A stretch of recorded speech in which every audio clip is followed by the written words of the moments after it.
오늘 하나님께서 인도하신 은혜의 말씀은 계시록 3장 14절에서 22절까지의 말씀입니다. 오늘의 말씀의 제목은 미지근하여입니다. 오늘 이 라오디게의 모습을 통해 또 우리가 지난 시간에 봤던 6교회의 모습을 통해 하나님께서 오늘을 사는 교회들에게 주시는 책망과 칭찬은 무엇이며 성도들에게 과연 어떤 말씀을 통해 하나님이 원하시는 삶이 무엇이고 그 믿음의 여정이 무엇인지를 깨닫는 귀한 시간이 됐으면 하는 바람에서 우리는 7교회의 모습을 지금 보고 있습니다. 오늘 그 7교회의 마지막 교회인 라오디게아의 모습이죠. 이 라오디게아의 교회의 모습은 오늘을 사는 우리들에게 가장 적합하고 해당되는 교회가 라오디게아 교회일 겁니다. 사랑하는 믿음의 성도 여러분, 오늘을 사는 우리에게 과연 라오디게아의 책망하심과 그 지적이 하나님의 뜻이 어디에 있고 오늘을 사는 우리들이 과연 그 말씀을 어떻게 들을지를 한번 생각해보는 귀한 시간이 됐으면 하는 바람 간절합니다. 우리는 앞서서 6교회의 모습을 봤습니다. 그 6교회의 첫 번째 교회는 에베소 교회였죠. 진리하면서 진리를 향한 행위, 수고, 인내는 있었지만 첫사랑을 잃어버린 교회가 에베소 교회였습니다. 두 번째 교회는 서머나 교회였죠. 궁핍하고 환난 가운데 있고 또한 다가올 고난이 있지만 그 가운데서 영적인 부요함을 누렸고 또한 순교도 마다하지 않았던 교회가 서머나 교회였습니다. 그리고 세 번째 교회가 버가모 교회였죠. 이 버가모 교회는 이단 사설이 들어오기 시작합니다. 발람의 교훈과 니고라당의 교훈을 통해 이 교회가 우상을 섬기게 되고 쾌락주의와 물질주의가 교회 안에 들어오게 되죠. 육신의 정욕, 안목의 정욕, 이생의 사랑을 추구하는 그와 같은 모습의 교회로 변질되기 시작합니다. 그리고 네 번째 교회가 두아디라 교회였죠. 자칭 선지자라는 여자 이세벨을 용납한 교회입니다. 즉, 교회가 음녀가 된 거죠. 음행을 하고 우상을 섬기는 그와 같은 모습을 책망했던 모습이 기억이 납니다. 다섯 번째 교회가 사대교회였죠. 살았다 하나 죽은 교회. 우리는 이 모습이 어쩌면 오늘을 사는 오늘의 교회에게 주시는 책망일 수도 있습니다. 하는 행위가 번듯하고 형식이 거룩하지만 실상은 죽은 교회의 모습일 수도 있다는 겁니다. 주님은 그것을 회칠한 무덤이라고 책망을 하셨죠. 우리는 사대교회를 통해 또 오늘 보는 라오디게아 교회의 모습을 통해 오늘을 사는 교회가 배척하고 또 주님이 원하지 않는 모습이 무엇인지를 깨달았으면 하는 바람 간절합니다. 그리고 여섯 번째 교회가 빌라델비아 교회였죠. 적은 능력밖에 없었습니다. 연약함밖에 없는 그 교회가 하나님의 말씀을 지켜내죠. 이 모습이 오늘을 사는 우리의 모습이 되어야 됩니다. 과연 우리는 연약함 가운데서도 하나님의 말씀을 붙잡고 그 말씀이 인도하시는 하나님의 나라를 지향하는 좁고 협착한 길을 기꺼이 갈 수 있는 믿음이 있으신가요? 주님은 그 문을 다윗의 열쇠를 통해 활짝 열어놓으셨답니다. 우리에게 보장된 그 열린 문이 보이신다면 우리가 가는 믿음의 순례길이 아무리 힘들고 어렵더라도 넉넉히 그 길을 찾아낼 겁니다. 주님께서는 이 빌라델비아를 전혀 책망하지 않으시죠. 그리고 칭찬만 하십니다. 유일하게 계시록에 나오는 7교회 중에 칭찬만 들은 교회가 순교도 마다하지 않았던 서머나 교회와 바로 빌라델비아 교회였죠. 그 없는 능력을 가지고도 하나님을 의지하고 주님이 주시는 그 말씀 따라 기꺼이 그 길을 갔던 그들을 주님은 이기는 자로 표현하셨습니다. 그리고 그들을 성전의 기둥으로 삼으시겠다고 약속을 주시죠. 거기에 우리의 소망이 있습니다. 이 순례의 길에서 당하는 모진 고통과 환난이 우리의 앞길을 막고 넘어뜨릴 수 있습니다. 주님이 딱 가신 그 길, 주님이 행하신 그 모습, 우리는 그 모습을 기억해야 됩니다. 주님이 가신 그 길이 어떤 길인지 우리는 성경을 통해서 너무나 자세히 알고 있습니다. 하지만 아는 걸로 믿음은 유지되거나 자라는 것이 아닙니다. 이 7교회 마지막 절은 항상 성령이 우리에게 들려주신 하나님의 말씀을 귀 기울여 들을지라고 권면하고 계시죠. 믿음은 들음에서 납니다. 오늘도 이렇게 예배당에 나와 하나님의 말씀을 사모하고 하나님이 주시는 그 은혜의 말씀을 듣고자 애쓰는 그 모습은 말씀이 들음을 통해 우리에게 전해지고 그 들음이 믿음으로 자라게 되는 겁니다. 그래야 우리는 이기는 자의 삶을 살고 주님께서 열어주신 그 놀라운 열린 문이 보이게 되는 겁니다. 빌라델비아 교회는 가난하고 작고 힘없는 교회였습니다. 하지만 책망이 아니라 칭찬만 들었던 그 이유는 이 빌라델비아 교회가 하나님의 말씀을 붙들었던 겁니다. 그 말씀이 우리의 삶을 책임지고 우리 앞에 놓인 문제들을 해결해 나갈 때 우리는 한 걸음 한 걸음 그 약속의 문을 향해서 내디딜 수 있는 겁니다. 사랑하는 믿음의 성도 여러분, 그 열린 문이 보이십니까? 그 열린 문이 우리의 소망이 되어야 됩니다. 주님께서는 나의 사랑하는 자녀의 백성들이 그 길이 밝히 보이고 말씀 따라 의지하며 힘들고 어려울 때마다 서로 격려하며 그 길로 들어오길 바라십니다. 그 길이 보인다면 우리에겐 삶의 희망이 있는 겁니다. 이 땅의 삶이 아무리 고달프고 어렵고 힘들지라도 서모나 교회가 가졌던 그 순교하고자 하는 마음의 신앙, 또 빌라델비아가 갖고 있던 말씀을 붙잡는 그와 같은 놀라운 모습들이 우리의 삶을 바꿔주리라 믿습니다. 오늘 이 빌라델비아 교회하고는 전혀 반대의 교회가 등장을 하죠. 라오디게아 교회입니다. 이 라오디게아 교회는 부요한 교회의 상징이었죠. 그래서 성경학자들은 말세 교회의 모습이 이 라오디게아 교회의 모습과 같을 수 있다고 경고하고 있습니다.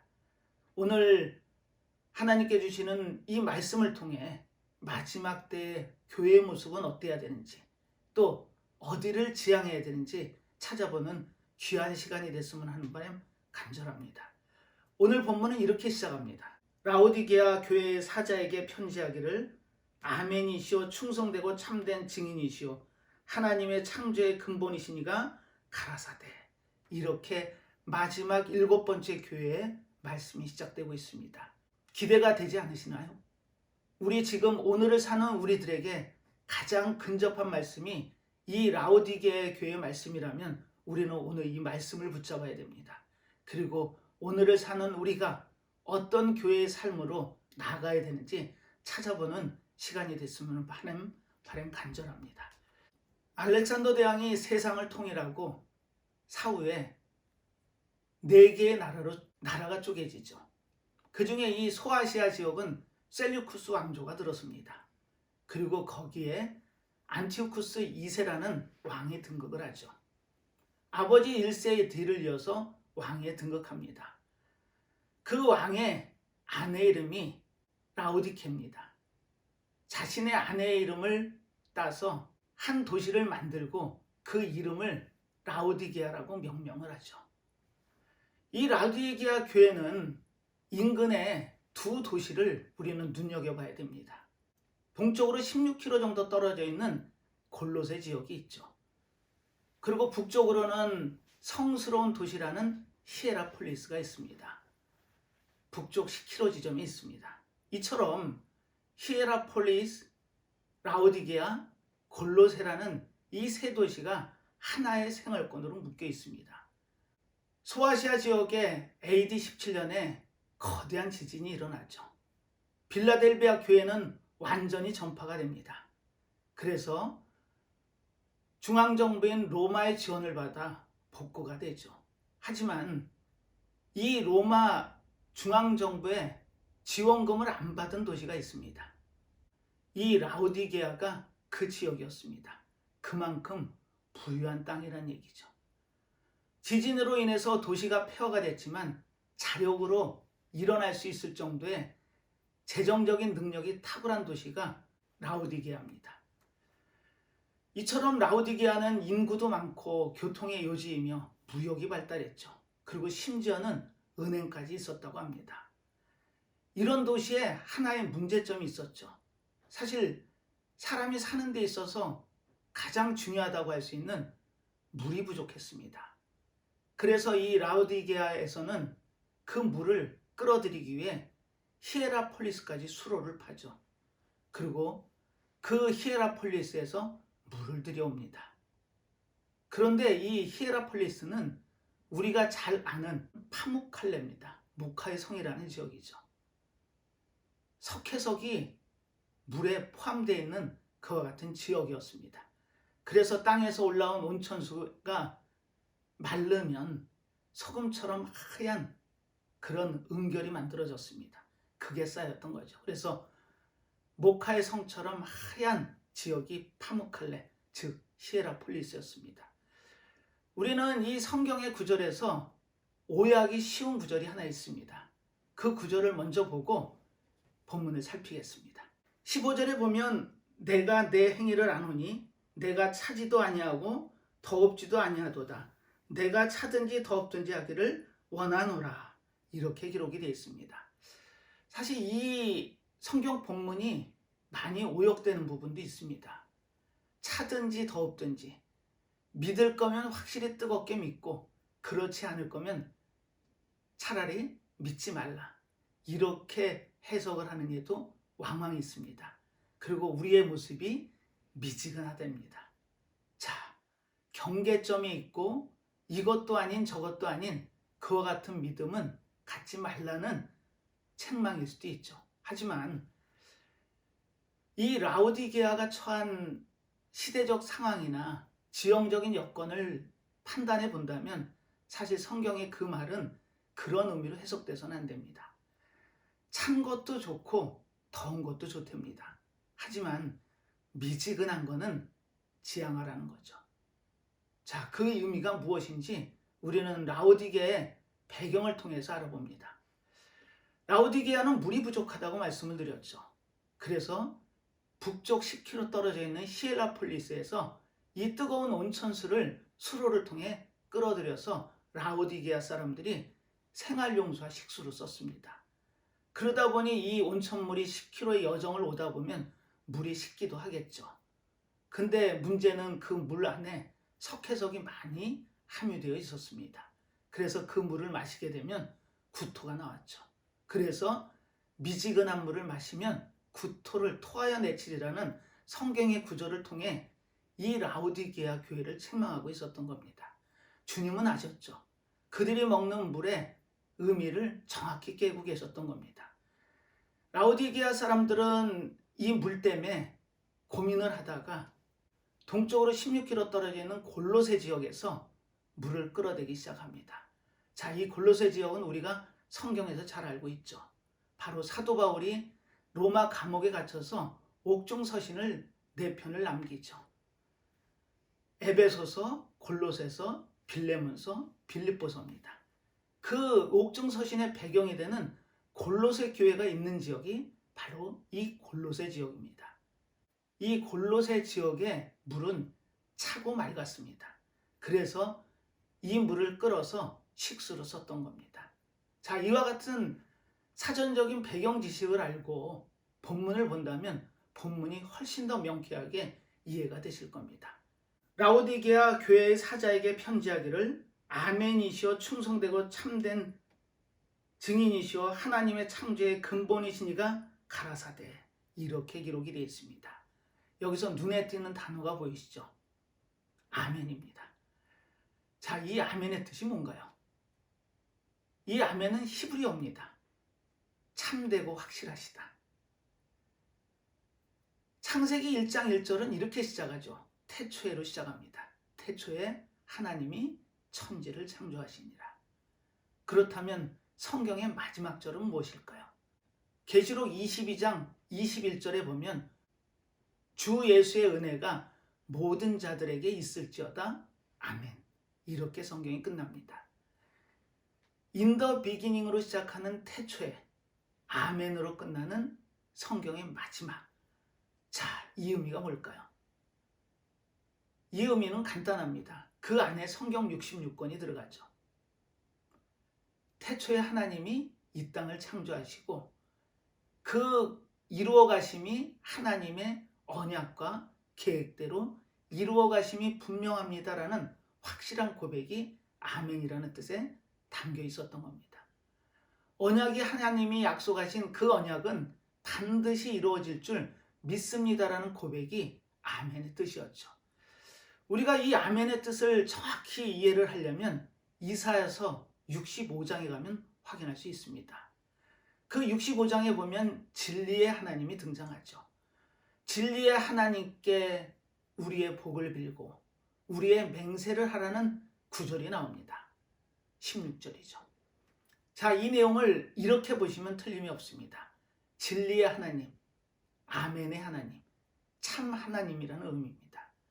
즉 하나님께서 하신 약속, 그 약속은 반드시 이루어질 것을 믿고 그분께 나의 복을 빌고 그분께 맹세하랍니다.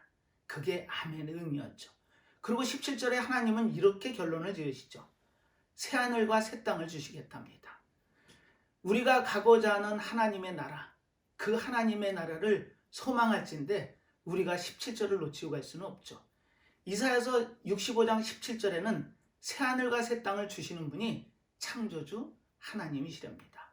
그리고 그분이 그 약속을 지키시기에 이 땅에 보내시죠. 당신의 아들, 독생자 예수 그리스도를 보내서 그분을 통해 우리를 새롭게 바꾸시겠답니다. 그것을 우리는 새 창조라고 하죠.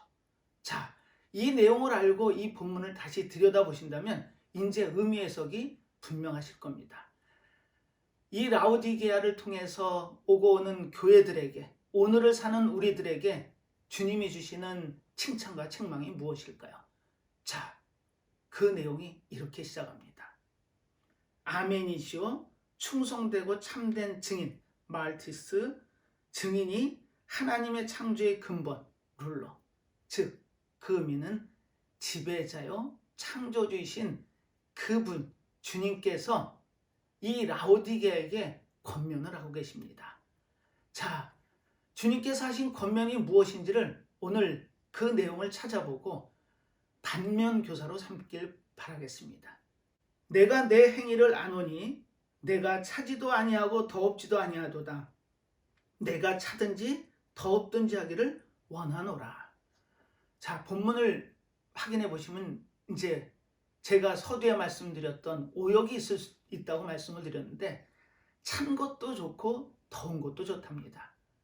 이것을 잘못 오해하면 차다른 건 믿지 않는 불신앙을 얘기하고 더웁다는 건 뜨거운 신앙을 얘기한다고 오역할 수도 있습니다. 하지만 성경의 본문에는 찬 것도 좋답니다.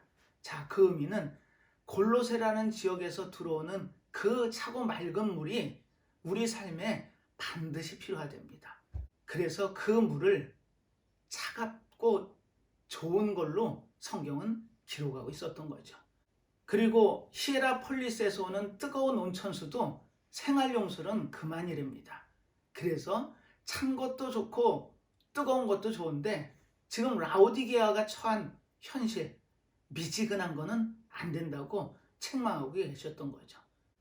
내가 이같이 미지근하여 더웁지도 아니하고 차지도 아니하니 내 입에서 너를 토하여 내치리라. 라오디게아 교회가 있는 이 라오디게아 지역은 이처럼 처음에 히에라폴리스에서 끌어들였던 뜨거운 온천수를 시켜서 마셨습니다. 그러다 보니 늘 구토를 하게 됐죠. 이와 같은 열악한 환경의 물을 그들은 알고 있었습니다. 예수님이 토하여 내치리라는 의미를 정확히 알고 있었죠. 미지근하면 토하여 내치겠답니다. 그렇다면 우리는 이 미지근의 의미가 무엇인지를 찾아봐야 되겠죠. 이 내용을 우리가 완전히 이해를 하려면 호세아서 2장 8절과 12장 8절의 말씀을 비교해서 읽어보면 분명하게 차이를 느끼게 됩니다. 호세아서 2장 8절에는 이 땅의 모든 것을 주신 것은 하나님이라고 분명히 기록하고 있습니다. 너희들이 섬기는 바알, 그 바알을 은과 금으로 만드는데 그것조차도 내가 준 것이 분명하다고 호세아서에는 기록으로 남기고 있죠. 우리가 이 땅을 살면서 많은 것을 하나님으로부터 받습니다. 그런데 우리는 부유해지고 내가 힘 있는 자리에 가게 되면 하나님의 그 놀라운 은혜를 잊어버리게 되죠. 그리고 자기가 이루어낸 걸로 착각하게 만듭니다. 누가요? 사단의 계계죠. 성공한 사람들이 실족하기 쉬운 이유는 거기에 이유가 있습니다. 자기가 갖고 있는 그 모든 것이 자기의 수고와 노력에 의해서 얻어진 거라고 오해하고 착각할 수 있다는 겁니다. 그래서 호세아서 기자는 12장 8절에 이렇게 권면하고 있죠. 호세아서 12장 8절입니다. 에브라임이 말하기를 나는 실로 부자라. 내가 재물을 얻었는데 물은 나의 수고한 중에서 죄라 할 만한 불의를 발견한 자가 없으리라 하거니와. 이렇게 기록이 되어 있습니다. 요지는 이렇습니다. 이 모든 것을 재물을, 권력을, 명예를 얻은 것이 나의 수고 덕분이랍니다. 자, 정말 그럴까요? 하나님께서는 너희들에게 준 그 모든 것을 내가 준 거야 라고 분명히 우리들에게 선언하고 계셨죠. 근데 우리는 내가 얻은 것이 나의 수고 때문이랍니다. 정말 그럴까요? 지금 이 미지근한 신앙을 그렇게 보고 있습니다. 하나님을 잃어버린 신앙. 하나님을 믿는다고 하지만 내 수고 덕분에 이 자리에 섰다라고 하나님은 내가 힘들고 어려울 때마다 그 문제를 해결해주는 해결사 정도로 생각하고 있었다는 거죠. 하지만 그 문제가 해결이 되고 탄탄대로가 되고 내 일이 순탄하게 되면 우리는 어느 순간 하나님을 놓아버린다는 겁니다. 우리의 모습인가요? 우리는 그 부분에 대해서 한번 짚고 넘어가야 됩니다. 과연 내가 지금 이 하루를 사는 이 은혜가 하나님이 주신 은혜인지 아니면 내가 갖고 있는 수고의 결과인지, 그것은 오늘 이 말씀이 다 마무리가 되면 그 근거가 확실히 찾아지는 은혜가 있길 바랍니다. 이처럼 자기의 수고로 이 땅의 모든 것을 얻은 자들이 이렇게 자랑하고 있죠. 본문에 기록이 되어 있습니다. 나는 부자라, 부요하여 부족한 것이 없다 하나. 이렇게 주장하고 있습니다. 나는 부자랍니다. 부요해서 부족한 게 없답니다. 자, 그것이 누구요? 나의 수고 때문이랍니다. 그 이야기를 예수님께서는 이렇게 책망하고 계시죠. 예수님의 책망을 듣습니다. 하나, 내 공고한 것과 가련한 것과 가난한 것과 눈먼 것과 벌거벗은 것을 알지 못하도다. 한쪽은 자신이 부자고 부요하며 부족한 것이 없다고 자랑합니다. 그게 누구요? 자기의 수고로요. 하지만 주님은 그 모습을 보고 곤고하고 가련하며 가난하답니다. 부자하고는 정반대의 모습이죠. 그리고 눈이 멀고 벌거벗었답니다. 이 벌거벗었다라는 의미는 수치를 이야기하죠. 가장 수치스러운 모습이 벌거벗은 모습입니다. 자, 어떻게 이렇게 상반된 예수님의 지적이 나왔을까요? 그것을 미지근한 신앙, 하나님을 잃어버린 신앙, 하나님이 해주신 것을 전혀 고마워하지 않는 신앙이 바로 미지근한 신앙이었던 겁니다. 이 미지근한 자들에게 이렇게 권면하고 계시죠. 너희들이 부요하다 하지만 실상은 곤고하고 가련하며 가난한 자들이랍니다. 그리고 앞을 볼 수 없고 벌거벗었답니다. 자, 그리고 이렇게 권면하시죠. 이들에게 하는 권면입니다. 아니요, 우리들에게 하는 권면입니다. 내가 너를 권하노니 내게서 불로 연단한 금을 사서 부요하게 하고 흰옷을 사서 입어 벌거벗은 수치를 보이지 않게 하고 안약을 사서 눈에 발라 보게 하라. 여기서 좀 낯선 단어가 눈에 보이실 수 있습니다. 안약이 등장하죠. 이 안약의 의미는 이렇습니다. 히에라폴리스에서 오는 그 석회가 섞여 있는 물을 생활용수로 쓰다 보니 이 라오디게아 사람들에게는 안질이 끊임없었답니다. 즉 눈병이 늘 달고 사는 모습이었던 거죠. 이 라오디게아에는 안질을 치료할 수 있는 안약이 개발이 됐습니다. 세계 최고랍니다. 그래서 세계 각지로 수출까지 가고 이 안약을 제조하는 학교까지 있는 걸로 봐서 안약이 그만큼 발전했고 발달했던 도시임이 분명합니다. 예수님은 알고 계셨죠. 그래서 이 안약을 통해 너희들이 보지 못하는 그 눈을 치료받기를 원하셨던 겁니다. 자, 우리 처음부터 확인해 볼까요? 내게서 사서 과연 뭘 사라고 말씀하시는지 세 가지를 찾아보겠습니다. 그 첫 번째는 불로 연단한 금을 사랍니다. 우리는 믿음 생활을 통해서 삶이 윤택하기를 원하죠. 부유하기를 원합니다. 하지만 그 물질적인 풍요가 우리의 모든 것을 해결하지 못합니다. 그래서 그 연단을 통해 우리는 점도 없고 흠도 없는 정결한 자로 다시금 나야 되는 겁니다. 예수님께서는 그 부분을 이렇게 표현하시죠. 부요하게 하시겠답니다. 이 부요의 의미가 서문에서 분명하게 우리는 봤습니다. 궁핍하고 환난 가운데 있고 고난 가운데 있지만 서문화 교회는 부요한 교회였습니다. 이 부요는 영적인 부요함이었죠. 우리가 가고자 하는 그 본향의 의미를 서문화 교회는 정확히 그 의미를 알고 있었던 겁니다. 영적인 부요함. 우리는 믿음의 여정에서 많은 연단을 겪죠. 이 연단이 왜 내가 하나님을 믿고 왜 주님을 나의 구주로 고백했는데 이와 같은 환난과 연단이 내 앞길을 막을지 의아스러울 때가 있었습니다. 과연 하나님은 계시는 거야? 내가 주님을 나의 구주로 고백했는데 나에게 왜 이렇게 어려움을 주시는 거야? 라고 혹시 반문하셨다면 이 본문을 통해 그 의미를 깨달으시기 바랍니다. 연단은 반드시 있답니다. 그 연단을 통해서 우리의 것을, 나의 것을 뽑아내기 시작하시죠. 내가 갖고 있던 생각들, 또 내가 갖고 있는 습관, 모습, 내가 갖고 있는 안 좋은 것들을 하나하나 걸러내기 시작하십니다. 그래서 그 모든 것을 걸러질 때 순전한 금으로 연단이 끝나게 되는 거죠. 주님께서는 그 연단을 반드시 받으렵니다. 그걸 내게서 사서 받으렵니다. 내가 당한 연단은 어떠한지를 권면하고 계셨던 거죠. 주님께서는 어떠한 잘못도 없으신 분이셨습니다. 그런데 그 진리 때문에 수많은 고통을 당하시죠. 많은 혼란을 당합니다. 핍박을 당하죠. 심지어는 육의 고통 속에 십자가에서 죽음까지도 맞으신 분이 주님을 기억하시기 바랍니다. 그 연단을 통해 우리를 힘들게 하시는 것이 아니라 우리가 갖고 있는 그 나쁜 습성들을 하나하나 지워가시는 거죠.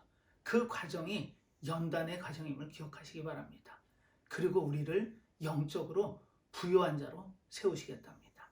두 번째입니다. 흰옷을 사서 입으랍니다. 흰옷이 무슨 의미였죠? 예수 그리스도의 보혈로 빠른 그 옷이 바로 우리가 입는 흰옷이었습니다. 그분이 그 핏값으로 우리의 옷을 희게 하셨죠.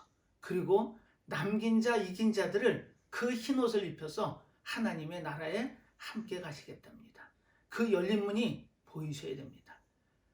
그런데 우리는 여기서 이 흰옷의 의미를 제자들도 의심의 눈으로 봤다는 거 혹시 기억하시나요? 베드로와 야고보와 요한을 데리고 변화산에 가시죠. 그곳에서 이 제자들에게 당신의 진면목을 보이십니다. 바로 앞에 내가 십자가에서 고난을 받고 죽어야 한다라는 말씀을 하셨을 때 제자들은 얼마나 낙담이 됐을까요? 하지만 그 제자들에게 당신의 진짜 모습을 보이십니다. 그 모습이 빛으로 빛나고 희게 이 땅에선 존재하지 않는 그와 같은 하얀 모습으로 변화되시죠.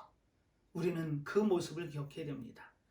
우리에게 흰옷을 사서 입으라는 그 의미는 예수 그리스도가 당한 그 고난만 있는 것이 아니라 그 고난 뒤에 있는 부활을 기억하랍니다. 그 찬란한 부활이 눈에 들어오신다면, 그것이 우리의 마음속에 와닿는다면 우리는 흰옷 입은 자가 분명합니다. 그 흰옷 입은 자들은 그 부활의 의미를 알죠. 주님께서 그 변화된 모습을 통해 이 땅의 끝은 십자가의 죽음이 끝이 아니라 새로 다시 사는 부활이 시작임을 우리에게 고백해 하셨던 겁니다. 우리는 흰옷을 입은 자입니다. 그리고 그 흰옷을 입은 자들이 어디에 가서 앉죠? 오늘 결론에 가서 그 앉는 자리를 찾아볼 겁니다. 세 번째입니다. 안약을 사서 눈에 발라 보게 하랍니다. 이 안약의 의미가 뭐라고요? 소경된 자가 이 안약을 발라 눈을 뜨는 예가 성경에 많이 기록되어 있죠. 요한복음 9장에 가면 제자들이 날 때부터 소경인 자를 보고 예수님께 이런 질문을 합니다. 예수님, 저 자가 날 때부터 소경인 것은 부모의 죄입니까? 아니면 자신의 죄 때문입니까? 라고 얘기했을 때 예수님은 이렇게 답변을 하시죠. 저 소경이 날 때부터 소경인 것은 하나님의 일을 나타내기 위함이라고 말씀을 하십니다. 그리고 당신의 침을 발라 진흙과 개서 그 소경의 눈에 바르시죠. 그리고 실로암에 가서 씻으랍니다. 결과가 어떻게 됐나요? 우리는 그 결과를 너무나 잘 알죠. 한 번도 태어나서 눈을 뜨지 못한 그자의 눈이 밝게 띄어집니다. 이것이 우리가 그 환난과 고난을 이겨내는 이유이기도 하고 결과이기도 합니다. 예수님은 그 소경된 자의 눈을 띄우시죠. 그리고 이 라오디게에 있는 교인들에게 앞을 못 보는 소경이 된 눈을 안약을 발라서라도 띄게 하랍니다. 지금 이 라오디게에 하시는 이 세 가지 우리에게 해당되는 내용일 수 있습니다.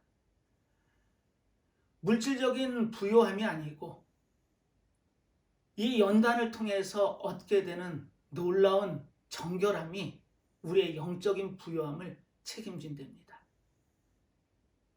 또 그분의 피값으로 깨끗이 빨아 입히신 그 흰옷, 그 흰옷을 통해 우리의 벌거벗은 수치를 가리랍니다. 아담이 범죄하고 하나님이 두려워 숨게 되죠. 그때 하나님은 이렇게 부르십니다. 아담아, 내가 지금 어디 있느냐? 그때 아담이 한 이야기가 이렇습니다. 내가 하나님께 범죄해서 숨었나이다라고 고백을 하죠. 그리고 자신이 벗은 것을 깨닫게 됩니다. 그 벗었다라는 의미는 수치를 의미하죠.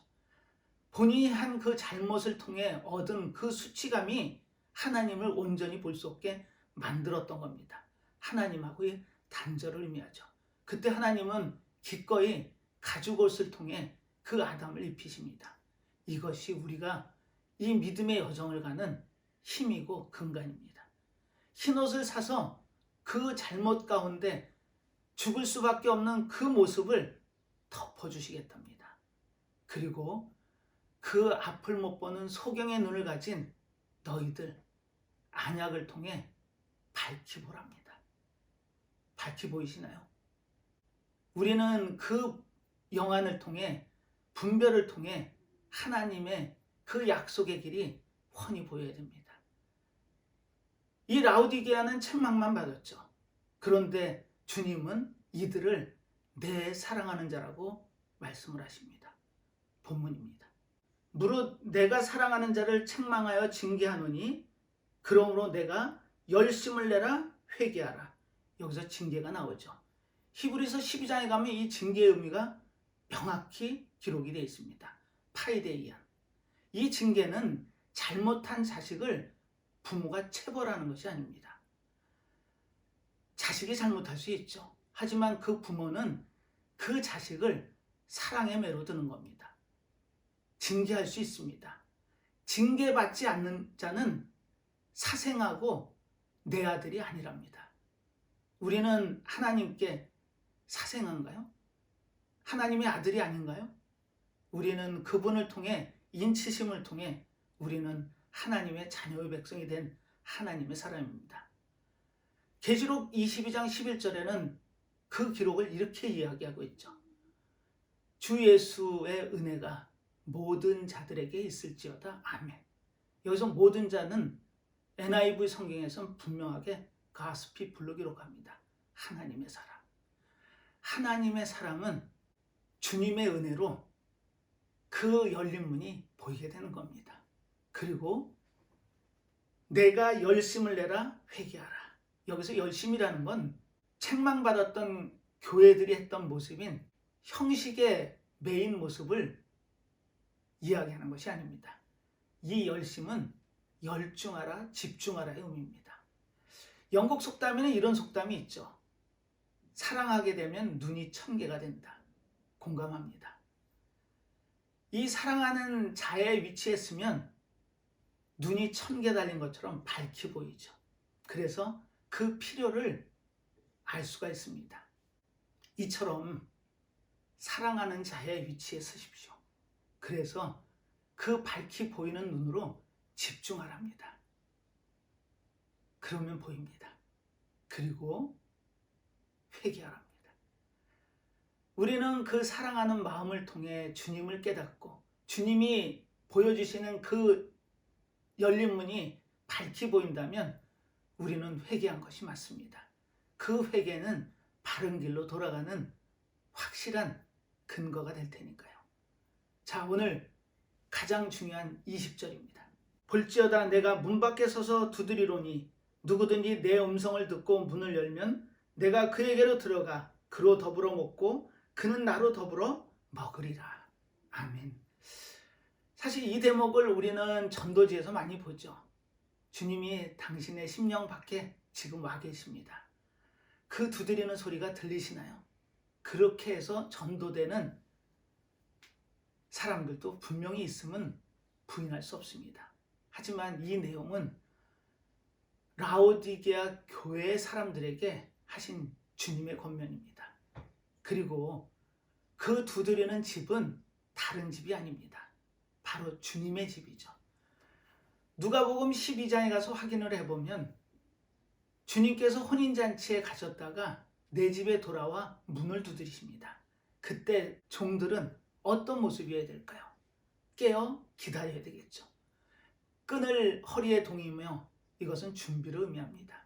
준비하고 있다가 주님이 오셔서 문을 두드리면 그 문을 두드림과 동시에 열으랍니다. 우리는 그 모습을 10처녀에 비유해서 볼 수 있죠. 슬기로운 5처녀는 준비를 했던 겁니다. 그 준비한 모습을 지금 이렇게 라오디게아 교인들에게 권면하고 계셨던 거죠. 내가 가서 내 집의 문을 두드렸을 때 그 문을 기꺼이 열 수 있는 종의 삶을 살으랍니다. 이것은 아직 불신앙 가운데 있는 사람들에게 권면하는 권면의 말씀이 아니고 내가 문을 열 때 문을 열 수 있는 준비를 가진 자가 바로 나의 사람임을 그렇게 기록으로 남기셨던 겁니다. 우리는 그 노크 소리가 들리시나요? 주님이 앞에 와서 서 계시는데 과연 나는 어떤 준비를 하고 계시나요? 그 준비가 돼 있다면 우리는 그 소리를 듣자마자 문을 열 수 있을 겁니다. 주님을 기다리지 않는 자는 그분이 도적같이 오신답니다. 하지만 그분을 갈망하고 그분이 오심을 기다린다면 우리는 그분이 두드리는 그 문소리에 기꺼운 마음으로 달려나가 그 문을 열 수 있는 믿음의 준비를 해야 됩니다. 그렇다면 그들과 함께 약속을 하시죠. 21절입니다. 이기는 그에게는 내가 내 보좌에 함께 앉게 하여 주기를 내가 이기고 아버지 보좌에 함께 앉은 것과 같이 하리라. 이렇게 기록이 되어 있습니다. 여기서 보좌는 단수입니다. 계시록에 보면은 이 대주제라는 표현으로 이 보좌를 설명하죠. 데스포테스입니다. 영광과 통치와 심판이 이루어지는 그 자리는 하나입니다. 주님이 부활하셔 승천하셔서 하나님의 그 보좌에 앉으시죠. 그 보좌에 우리와 함께 앉으시겠답니다. 그리고 놀라운 제안을 하시죠. 바로 함께 드시겠답니다. 우리는 인사치레로 우리 식사나 한번 합시다라는 그냥 지나가는 인사 안부로 그 정도로 식사를 정해짓습니다. 하지만 예수님이 이 땅에 오셨을 때 그 당시에 유대인들은 가장 가까운 자가 한 테이블에서 식사를 했습니다. 그리고 그 식사는 먹는 의미뿐 아니고 교제의 의미도 있었습니다. 그래서 그 시간이 한두 시간이 걸렸죠. 그 긴 시간을 얘기를 통해 서로 공유하고 서로 가까운 관계임을 확인하는 자리가 식사의 자리입니다. 바로 다윗이 왕위에 올라 자신의 친구인 요나단의 아들 무비보셋을 불러다가 자신의 식탁 위에 앉히죠. 너는 앞으로 나와 함께 식사하는 관계야. 이 의미는 함께라는 의미입니다. 이처럼 그 당시의 식사는 반드시 가장 가까운 사람과 나누는 식사의 자리이면서 교제의 자리였던 겁니다. 주님은 그 교제의 자리에 우리를 초대하고 계십니다. 믿음의 성도 여러분, 우리는 앞에 시간을 통해서 7교회의 모습을 봤습니다. 칭찬만 들었던 교회인 서머나 교회와 빌라델비아 교회, 또 칭찬과 책망을 들었던 교회, 심지어는 칭찬은 없고 책망만 들었던 교회도 있었습니다. 우리는 이 교회들의 모습에서 과연 무엇을 깨닫고 얻어야 될까요? 주님께서는 오늘 우리들에게 라오디게의 권면을 통해 우리에게 분명한 해답을 주십니다. 우리가 부요한 것은 물질적인 부요가 아니라 영적인 부요함이었습니다. 그리고 내가 이루어낸 것이 아니라 주님께서 이루어 가심을 고백해 하시고, 또한 그 열린 문, 이긴 자들, 남은 자들이 들어가는 그 열린 문을 밝히 볼 수 있는 그와 같은 분별력과 영안도 주셨습니다. 우리의 삶이 지금 당장 앞에 놓인 문제로 힘들고 어렵다면 우리는 그 열린 문을 들여다봐야 됩니다. 그 열린 문 안에 있는 새하늘과 새 땅, 하나님의 약속을 참되고 확실하다고 믿는 아멘을 통해 받으시고, 매 순간 삶 가운데 그 어려움이 우리를 다루어 가시는 연단임을 고백해 하셔서 우리의 삶이 바뀌고 우리의 모습이 하나님이 기뻐하는 모습으로 바뀐다면 우리의 삶은 넉넉히 그 좁은 길이 우리를 하나님의 나라로 인도해 주심을 믿습니다. 우리 사랑하는 믿음의 성도 여러분, 하나님의 언약의 약속을 붙잡으시고 앞에 놓인 문제들 때문에 힘들 때마다 그 힘듦이 소망과 기쁨으로 한층 나에게 다가올 수 있다면 우리는 바른 길을 가는 겁니다. 그 바른 길이 밝히 보이는 귀한 역사가 주님의 은혜 안에 충만하시기를 간곡히 축원하면서 오늘 말씀을 마무리하도록 하겠습니다. 기도하겠습니다. 하나님 아버지, 저희들의 삶이 힘들고 어려울 때마다 그 모든 연단이 우리의 영적인 부요함을 위한 그와 같은 연단임을 고백해 하셨습니다. 또한 우리가 그 벌거벗은 수치를 당하고 있을 때 주님께서 주신 그 보혈의 핏값으로 우리의 옷이 휘어지고 우리를 함께 데리고 하나님이 약속하신 그 자리, 보혈의 그 핏값으로 사신 그 보좌에 앉아 함께 식사를 나누신다고 약속을 하셨습니다. 우리의 삶이 과연 어디를 지향해야 될까요? 우리의 삶은 오직 주님이 이끌어 가심 따라 말씀 따라 살아가는 삶임을 고백해 하여 주시옵소서. 우리의 믿음이 흔들릴 때마다 주님의 주신 그 말씀의 언약이 기억나게 하시고 매 순간 당하는 어려움과 고통 가운데 주시는 그 모든 것이 우리의 영적인 부요함을 위한 삶의 지혜임을 고백해 하셔서 매 순간 앞에 놓인 문제들을 기쁨과 소망으로 받을 수 있는 저희들 모두의 믿음이 될 수 있도록 이 시간 축복하여 주시옵소서. 함께 하심을 감사드리며 모든 말씀 예수님의 이름으로 기도드리옵나이다. 아멘.